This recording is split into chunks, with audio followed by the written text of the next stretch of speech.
How to add music from files to Apple Music on iPhone.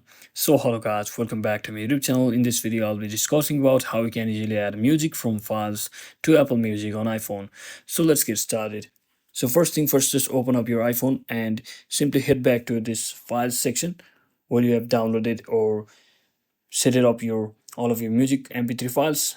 So in this case I've downloaded it and set it inside of my Chrome, and as you can see there is a one mp3 files. So if I were to share this on my Apple Music, so there is no direct way to do that. So for that you will need a Mac or PC.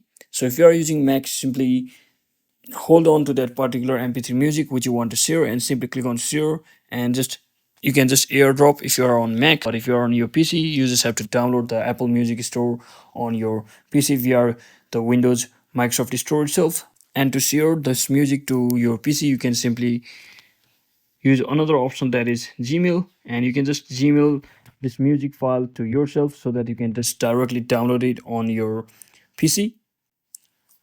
And once you do that, you can just easily drag and drop all of the files downloaded on your PC or Mac to directly the Apple Music. And just like that, you will have successfully added your mp3 files to Apple Music. So that's it for today guys. I hope this video was informational. If it was, don't forget to like and subscribe to the channel. See you on the next one.